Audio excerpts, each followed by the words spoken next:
Car Pals, every single time that you click on a tip video for disc golf, you just want to hear what the fucking tip is, right? What is the tip? Content creators do this thing because they want you to watch the video all the way to the end and hear the rest of their stuff.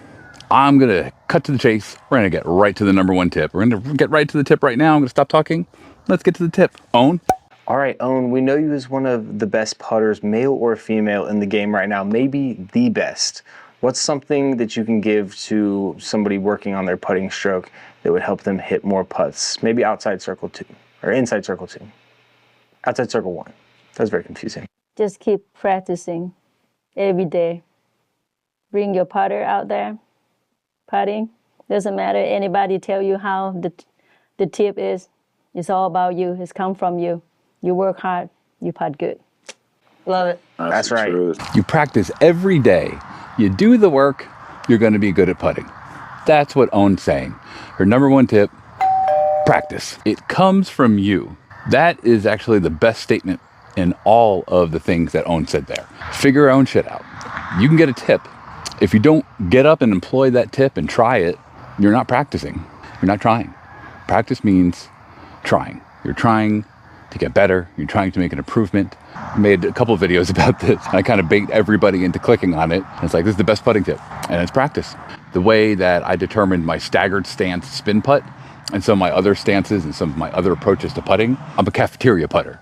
I learn by kind of picking one or two things that I learn or pick up along the way. I've put together the routine that you see and I'm going to demonstrate here. I can tell you right now, after sharing that tip with Owen, you could just shut the video off and go out and practice. But let's say that you don't even have a basis of putting. You don't have any idea how to even come close to getting some sort of form. What I want to do today is actually go over with you my form, my routine, what I do to set up my putting right before I release and what I'm doing through the release. I decided that not just to help you guys and other folks that just kind of stumble upon my page, like and subscribe, I think it would be helpful for me to just go over my routine. It'll give you a basis. Now, you don't have to use any of this, and none of this is written in stone as to what you have to do to be a good putter or be good at putting. But I think that if you're new to putting or you're just looking for some guidance, it's good to have a base, something like a starting point. So if I was going to go swimming for the first time, I would at least want someone to be like, hey, move your arms like this, or kick when you get your body in the water, or you can float upside down. Like, I would hope that someone would let me know that to stay afloat in the water and to get swimming, that they would give me some little bit of advice about like some of the motions, and then I could figure my way around enough to not drown, you'd hope. And so maybe it was a bad example. Don't try swimming without some instruction, or going alone and being like, I can do this. I've never done it before. I'm going to go do this. Oh my God, way to kill people, Matty P. Is that like involuntary manslaughter? Should I edit that? I want to go over a few things. What can you do from sitting in your chair at home? Not much, because you're not practicing. So let's do that together. Let's get into my form. I want to start from toe to head and work our way up through the body. I'm not a coach. I'm just giving you tips on how I putt and what works for me. Starting with the feet. When we are lining up our putts, our lead foot is going to point right at our target. It's going to point right at the pole. I aim right for the pole and I draw an imaginary line. As a matter of fact, my routine when I walk up to my lie is I put my foot down in line of the basket with the pole. I mean, it's literally pointing. So, and I do this with my hand. I go like this and just kind of draw that imaginary line just to make sure that I do have it lined up. Sometimes I do this and I find that, you know, my foot's like slightly askew, and I make sure I point it forward. What is my back leg doing? I am leaning back on it. You ever see those, like a chair attached to your backpack? You lean back and there's a chair, like legs like come out, and you can like just, it turns into a chair and you can sit. That's what you do with your back leg. I actually put all my weight on that back leg. Some people will tell you like, oh, 75% weight, 80% weight. No, man, I pretend like I'm sitting in one of those chairs that come out of your butt, come out of your backpack. I like really sit back, and almost like I'm pretending I'm watching around at home. What I'm doing is I'm facing my target, and I'm trying to maximize hitting this space right here. So as I point my foot right towards the pole, and I lean back, I bend my knee, and I sit back. Notice my stance. The further back I go, when I bend my knee, actually the lower I go down, my body goes down. And that distance or gap between the front and my back it matters because I want to get my torso even with the chains, all right? I want my torso from basically from below, just below my shoulders to here. I want it to kind of match right here, because if it's a higher basket, I don't have to come down as low. Make it a little bit closer and lean back, and because I'm aiming maybe up here to get into the chains, but my chains are down here, so I want to get down here actually. So I get kind of low because I'm very tall, and I'm right here. If you're like looking right here with your torso just facing this way, it's really hard to miss because you're just tossing it at that point, especially if you're close like this. This is 5 feet. So for you righties, it's weird, it's so weird. Leaning back on that back leg. I'm sitting back. There you go. That's really it. That's all I'm doing. And then when I go to release, when I go to do my throw, I take all that weight and I shift it to the front. Believe it or not, that exchange right here, that shift in weight, that weight shift is crucial to giving you that extra power when you go to release, when you take your shot. And it makes your shot easier on the rest of the things, the rest of the tools you're gonna use with your body. So, what I do as a drill for myself, when I'm starting to warm up to putt, I will do kind of a rock back and forth motion. And just getting that rock back and forth motion with putting the weight back here and shifting it to the front with my foot pointed, my lead foot pointed, and this leg back however far I want it to be, so I can get my torso lined up. I'm just doing this. I'm taking my shots and I'm just doing this. Whether I make it or not, it's insignificant. It's all about getting the motion. You just want to get the rock in, just get the rock. So yeah, so I'm just constantly you don't have to shoot if you don't want to, but if you want to just get that motion, you can just go back and forth, like down and forth, down and forth. That gets you into that motion. It gets a little stretch and exercise in the area and the muscles that you need to really strengthen to get in that position. A lot of times I actually do get tired during rounds when I've gotten into this position a whole bunch or after a long time. I get tired from my legs here. So it means you got to work out a little bit more. Okay, I got to exercise those muscles more. That's on me. Get the rocking motion going, however I'm going to show you, but it's just very light. It's very light. I'm transferring all this weight as I'm sitting back to the front, and I'm leaning into that point, so I know that my foot's all lined up with the pole. Front is doing its job, and the back is pushing and releasing that weight to the front. It's doing its job on the back. That's feet. Now we're gonna go up to shoulders. We're gonna shoot all the way up to shoulders.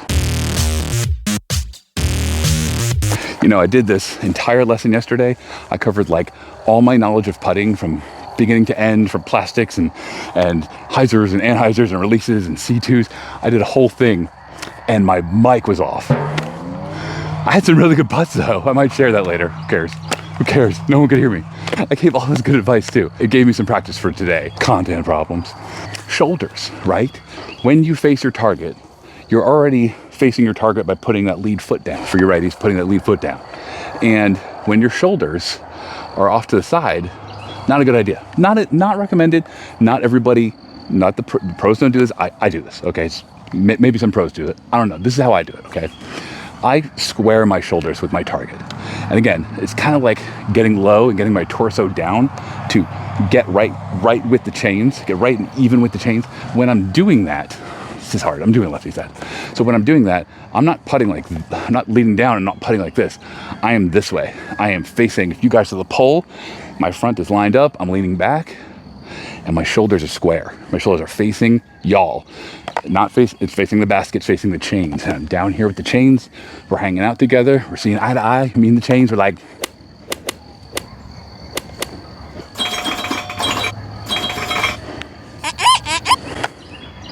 do you know that means? That's a sign in sign language. It's I doubt it. I doubt it. Anyway, I doubt I'm gonna make this putt. I don't doubt I'm gonna make this putt. Yeah, that's funny. All right, I gotta stop. It's getting dark. Square, leaning back, going forward, right? But I'm not going forward like this. We're going forward with square shoulders, squaring up to our target, squaring up. I'm telling you, that is half of putting. It's just squaring up and lining it up. If you're down here hanging out and then you're square with it, look at all this. You can't miss. You can't miss. as ridiculous as that was, if I was, over here, I would have to like push, my arm, or I'd have to like adjust to throw all that shit in. But here I'm just pushing it. I'm just pushing it in. Now, let's get into the real detail, which is arms. The thing about arms is we're going to cover not just the arm itself, but I want to talk about wrist, and then we'll talk about the hand, the grip. What is the wrist and the arm doing? I'll make this easy. A lot of people teach this, say, pretend you're doing a handshake. This is not a normal handshake. And the fact that I'm handshaking with my left, you're going to bring your hand up. And imagine you are in like Renaissance times, or like in a fancy place with people named like Chadwick and Gertrude. To talk about the wonderful time they had on the yacht last week. Chadwick. And you're not gonna like walk into like, a room with people like Chadwick and Guinevere and end up being like, oh, hi, nice to meet you. No. No, we're fancy. We're fancy, y'all. So we're gonna come in high. I'm not like shaking hands like this. I'm not like the confident man like coming down low. No, I am coming up high, man. You want to greet Aaron Gossage on how good he did in New Zealand. Oh, hello, Aaron Gossage. Congratulations. Congratulations on doing better in putting. Congratulations, Aaron Gossage. Goose. Oh, splendid. Aaron Gossage. Aaron Gossage, shake my hand. So yeah, that's all ridiculous. I mean, that's really ridiculous, right? But guess what? It fucking works. When I release a shot, a putt, and I see this in my periphery, like in front of me, when I release, I know that I did my job in bringing my hand up, and I'm most likely 99% of the time I'm nailing that shit. The best bids are when I do that rock back and I release up here. So when we have to get lift into our disc to use the glide that it comes with and get it up in the air so it makes that trip to the basket from my hand, this is really, it's not the handshake you think. We're not coming to shake hands like this, bro. Nah, bro. No, we going fancy. We going fancy. Aaron Gossage, so pleased to meet you, sir. Up, you're going up. Okay, you want to get up. You don't want to put the disc up in the air. You want to just get it up. You want to float. You want to float. You want to float the disc, okay? That's what you're doing with the handshake. You're floating, okay? Whether I'm making the shot or not, I'm just trying to float it by bringing my hand up, right? That is critical in my form to getting the glide in action, especially from further distances. That's what we're doing with the arm portion. Now, the wrist portion of your arm / hand this is actually on Scoggins tip from an Innova video. Upon release, when I'm doing this, you'll notice we're doing the Aaron Gossage greeting. Congratulations. You notice I'm not like, congratulations. I'm not like, congratulations. Because that would be a really weird way to come shake somebody's hand. Even if you're doing fancy, on my wrist, at no point is bending this way. When we release, no matter what angle, whether we're shooting anhis or hyzer, we are releasing and we're not overextending that wrist. You are not doing this, righties. You are out here. Even though I'm doing this with my fingers, because we'll talk about grip, I'm not going like this. I'm going up, and we're staying straight. This is straight as possible. If you really think about it when you do it, you'll start doing it. If you're already overextending, if you're a lefty and you're missing left of the basket, you're a righty and you're missing right of the basket in C1, a lot of the time you'll find that you're overextending your wrist. Grip is next. I love grip. It's called a fan grip with a lead finger. A fan grip covers a lot of real estate on the plate of your disc, all right? So I have my fingers spread out. I have big hands, and I'm gonna use them, and I spread them out like that. Let me show you the grip a little bit closer. Take my hand, so here's my disc, schwan, what I say schwan. I'm gonna take the rim, and I'm gonna put it right along my finger, right along the palm, right where the taint between my thumb and my index finger is. The hand taint. I'm gonna put it right, actually you can see like kind of like a weird line that probably some palm reader would be like, you're gonna die tomorrow. But you wanna like put it right there in the you're gonna die tomorrow line of your hand. Palmistry, right? All right. I'm putting it right there at the rim, just there it is. Woo-hoo. And then I'm gonna put my thumb kind of up here. You wanna cover as much real estate on this plate as you want. So I'm just kind of putting it right in there, right along the finger. And there, and look what I have. I have a lead finger sitting right there. That's what that does. I'm not shoving it in. There's a very relaxed grip. Now, if you come out wobbly, when you throw, tighten up your grip a little bit. Just give it a little more pressure. When you want to release, I'm telling you, you're not going to do this fast when you start. You're going to do this kind of light and gentle. I want to kind of fire my fingers on release. So this, it's really the kind of the tips of your fingers that you kind of want supporting the plate there, I think Calvin Heimberg did a thing where he's like, oh yeah, what you want to do is a good tip. It's like you want to sit at home and you want to like flick it with your fingers like this. And then like, you could be good at putting too. Just look excited, please. Here's a good tip. You're explaining fan grip and the pop you get off your fingers for spin putting. Let's get a little bit deeper than that. You're getting your fingers across the disc and you're kind of spinning it using that. Look at it this way instead of this way. Because when you're going to putt, this is the better way to do it, I would say, if you're going to do a drill. When you put your fingers in the fan grip motion, when you release, you're going to kind of think about fluttering your fingers, okay? Fluttering the fingers up. Push the disc up with the tips of your fingers and get that spin, but you're also going to get that lift. It's going to help with the lift when you bring your arm up high to shake hands, okay? Like this. Doing that with keeping the wrist straight, with firing the fingers, gives you the lift and it starts giving you the spin that you're going to need to get the distance, whatever distance it is. I want you to get that motion where you're just kind of like lightly throwing it. This motion, if you can get to there from everything I explained, that's all you need to do. You don't have to be a forceful putter. Everything I'm doing here in this motion is so light and gentle. Maybe I put a little force on that one, but I'm telling you, I'm not squeezing any muscles hard. I'm not pressuring anything. I'm not getting injured. I'm not going to have some sort of like thumb injury or back leg injury tomorrow because I lean too hard on the back of my leg. When you're doing that motion, that final motion, just do it light. I'm telling you, this is actually how Paul Ulibarri, he has a very light, old school putting where he uses the glide of the disc. He knows if it's overstable or understable. He knows how the disc is going to fly, and they have more of like a light touch, and the disc just float in, and they just know that that's the easier approach. And what you're not going to have happen to you, if you miss or if you're off or you bounce out, the likelihood that it's going to go and roll off is minimized. It's a smart way to putt. And Paul Ulibarri actually is one of the top putters in the Pro Tour as of last year. It's one thing I didn't tell you about. The release and where you pull the disc down and up to. I'm gonna do this in front of y'all because I think this is important. When I'm in C2 or further out and I need to get more distance and I need more spin, I actually throw from this hip. So for your righties, you would throw down from here and up. But from C1, when I'm close, I actually throw from here. I feel like this is a little more close to the middle of the torso and how I have things lined up. I think this is just better aim. But when I go from here, I get a lot more power and spin for getting more distance.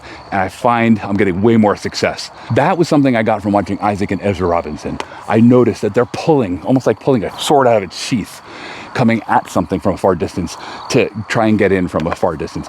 That is how you get distance. This is how these guys get 100+ foot shots in during a major tournament, is they come back here. Some of them even may come back here, but I think that throws your alignment off, but it does give you the distance. And if you're good at pulling back far, you're going to get a lot more distance out of that shot. Just an idea about when you're coming down to release, when you're doing it, up to you, whether you want here or there. But I'm telling you, when you're close, be here. Try and be here. Just keep practicing every day. Let's put it all together. Let's stitch this all together. And now that you know what I'm doing, tell me what it looks like. You do it too. Okay.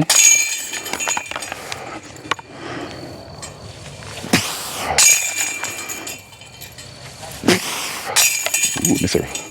The understable. Oh, that's an understable one.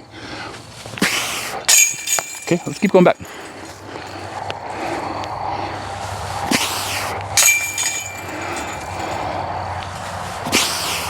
Ooh, money.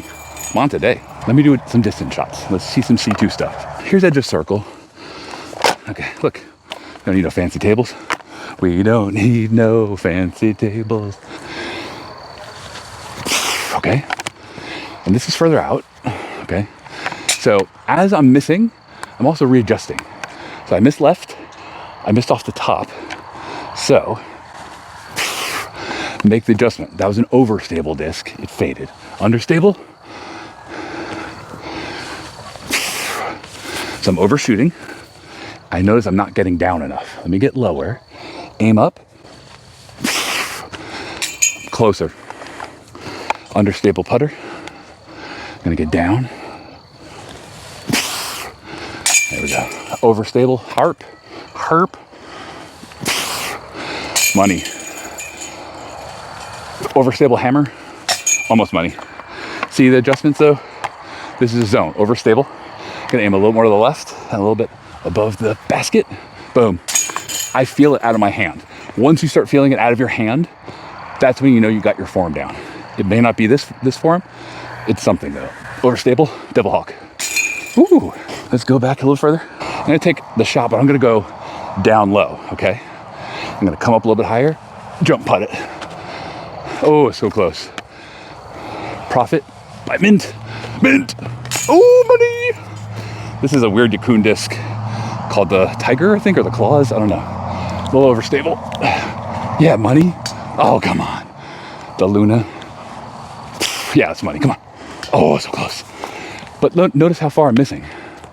Right? Oh, yeah. Oh, come on. See what I'm laying down over here? If you're in a tournament or you're playing a scoring round with your buddies and you took those putts, for the ones that we just made about 4 of them from C2, and for the ones we missed, those are all gettable. These are all gettable putts. Put them in the basket. Even after you miss, one of the putting practices that I want to do after I miss a bunch of shots is I want to take my short distance shots, and I want to get that feeling of going from an approach shot or missed putt into a successful final putt. That's how you get good at putting. Number one thing, practice. You just got to get out there and practice. Let me know in the comments if any of this worked. I would be glad to know. I really hope it helps you to get a basis for how people putt as far as a staggered stance spin putt. I think that is really the basis of putting, and I really think that all of the different putts that you make from distance out, you learn from some of these motions and some of these tips. Try some of the tips, try some of the drills. Just do something. Do some practice. Do the work. Like Owen said, put in the work and do it yourself. Learn yourself. If you have a better suggestion, I would love to know, because we can only grow together, right? May your tees always be short, and may your big disc energy be long. Peace out, pals.